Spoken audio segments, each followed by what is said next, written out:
Hey everyone, welcome back to the British Accent Podcast. I'm Emily, and as always, I'm here with Nick. Today's topic hits close to home for a lot of language learners, maybe even more than we realize. Yeah, this one's really personal. We're talking about something that doesn't get said enough in the language learning world, the courage it takes to say, I don't understand. It sounds simple, but for many of us, especially as adults, it can feel like the scariest sentence to admit out loud. Totally. We grow up thinking that being smart means having all the answers, or always getting it right away. But in reality, some of the smartest, most resilient people I know are the ones who are willing to pause, raise their hand and say, I'm lost. Can you explain that again? Exactly. And when you're learning English, or any language, you will feel lost. You'll misunderstand things. You'll ask people to repeat themselves. You'll feel like you're behind sometimes. And honestly, that's just part of the journey. It doesn't mean you're weak. It doesn't mean you're failing. It means you're learning. Yes. And I think we forget how brave that moment is. To stop pretending, to stop nodding like you understand when you don't, and just say it. I don't get it. That's not giving up. That's starting to grow. We put so much pressure on ourselves, especially in conversation. Like if we admit we're confused, people will judge us. But in most cases, they won't. Most people respect honesty way more than fake confidence. And guess what? Admitting confusion actually makes your learning stronger in the long run. Because you're identifying what you really need to improve. Right? It's like clearing the fog, so you can finally see where you are. And that's when the real progress begins, not when you pretend to be fluent, but when you're honest enough to ask questions and seek clarity. And if someone ever makes you feel bad for saying, I don't understand, that's not a reflection of your ability. That's a reflection of their lack of empathy. Don't take it personally. Keep asking. Keep being brave. You're not just learning English.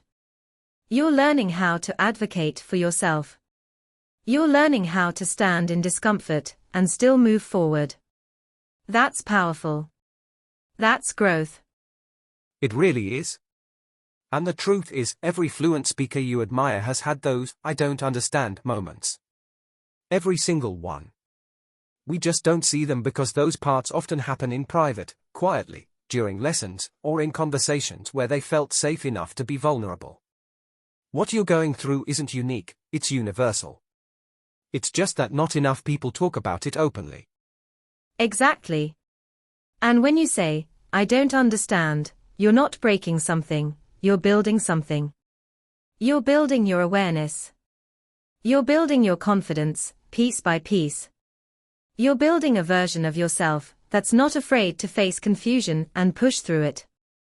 You're also giving your teacher or your conversation partner a chance to really connect with you. Because that's what language is, connection. It's not about being perfect, it's about understanding each other, even if that means pausing, rewinding, and starting over sometimes. And let's be honest, some of the most powerful moments in learning happen right after confusion. That's when the aha clicks in. That's when the grammar rule finally makes sense. That's when the meaning of that idiom finally sticks. Confusion isn't the enemy. It's the doorway.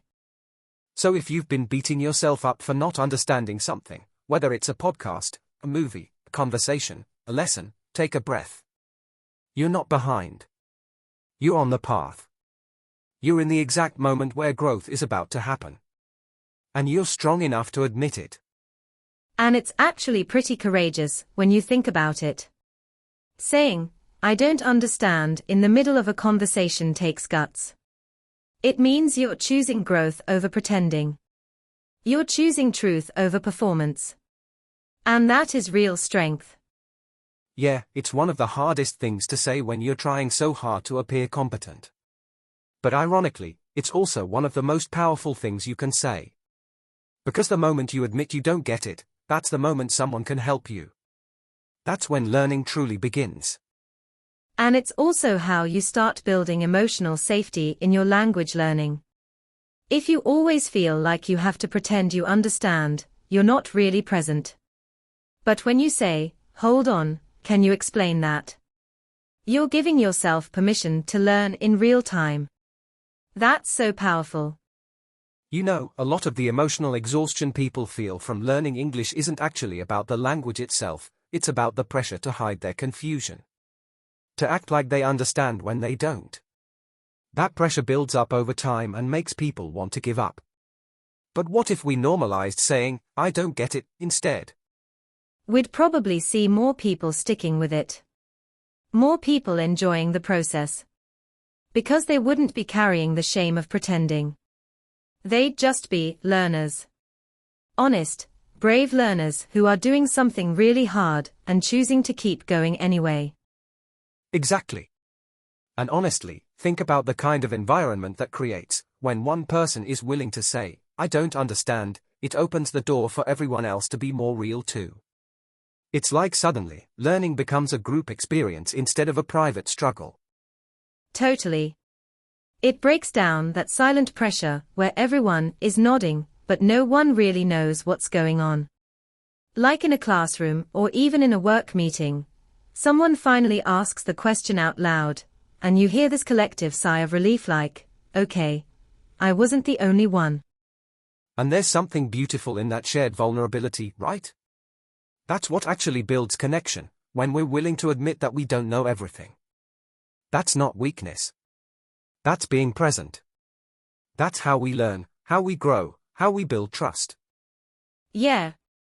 I think part of the reason people avoid saying, "I don't understand," is because they think it reflects badly on them. But the truth is, it's one of the clearest signs of self-awareness. And it's also a moment of agency. You're choosing to stop and find clarity, instead of just going through the motions. You're reclaiming your learning. You're saying, "My voice matters. My understanding matters. I won't just let things pass me by." That's not passive learning, that's active, powerful, brave learning. And maybe, that's what we all need to hear more often. That learning English, or anything, really, isn't about performing for others. It's not about pretending you get it when you don't. It's about showing up, being honest with yourself, and giving yourself permission to learn at your own pace, without shame. Exactly. Saying, "I don't understand," isn't the end of the road, it's the start of something deeper. It means you're still open, still curious, still in it. And that's what matters most. You're not falling behind. You're moving forward, one real moment at a time. So if you're listening to this and you've ever felt embarrassed for not understanding, or afraid to speak up, this is your reminder, you're not alone, and you're not failing. You're learning. You're growing. And that's something to be proud of. Thanks for joining us on the British Accent Podcast. We hope today's conversation reminded you that being strong isn't about having all the answers, it's about having the courage to keep asking questions. Until next time, be kind to yourself, and keep going.